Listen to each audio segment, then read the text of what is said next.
After studying really hard, I finally became a doctor. It was my dream to become a doctor so I could help people in need. So I chose a hospital that was in a rural area. This hospital was 10 kilometers away from city. When I finally reached this hospital, there were no houses near it, not even animals. It looked like nobody has even came here for decades. But then a doctor came out of that hospital and introduced himself. His name was Jonathan. He was of a friendly nature. After talking with him a little, he told me that they are short on doctors, so I'll have to work on shifts. Weekly, my shifts will rotate from morning to night shifts. I asked him why there's only few patients here. He told me that not many people live near this area. Most of them have shifted to the city a long time ago. My first week was great. I had a morning shift. Not many people and not many patients come here, so I had a ton of free time on my hand. After the week ended, I got a night shift. Jonathan came to me to inform me about my night shift work. He told me not to roam around at the corridor after midnight. I did not understand what does he meant, so I asked him what he meant by that.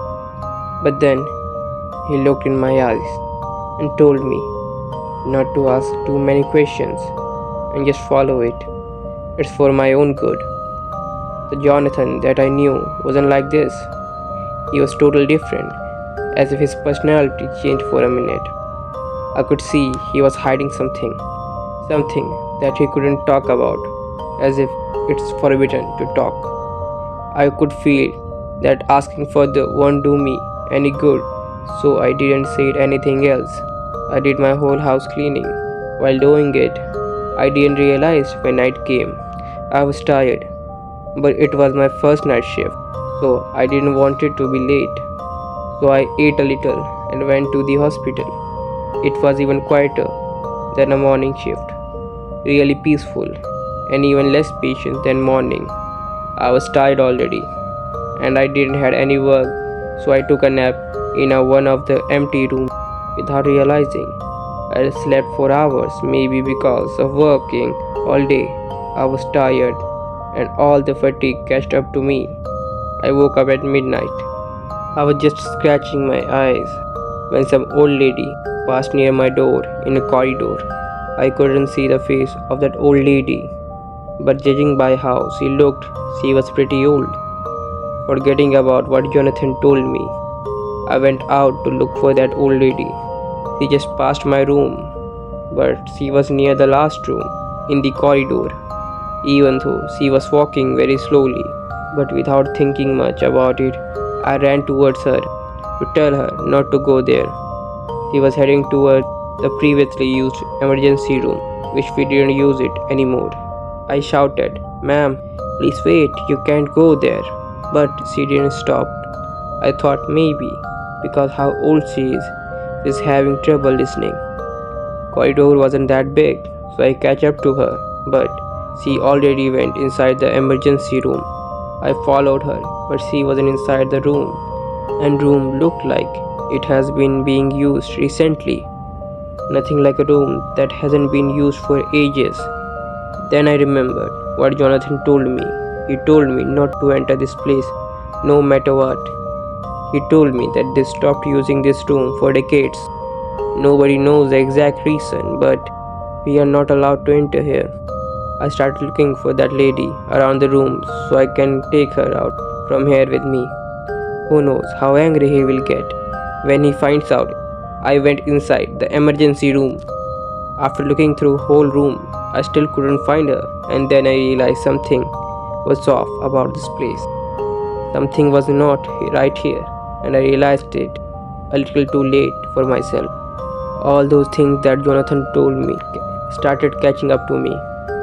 I could hear someone's footsteps coming towards me. They were more than just one, but I couldn't see anyone. Screams had laughs mixed in it. That was making it even more terrifying. I tried to open the door, but it wasn't opening. I started knocking the door.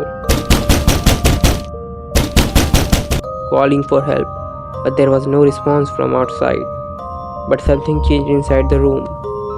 When I knocked the door, the room that had all sorts of voices in it suddenly went silent.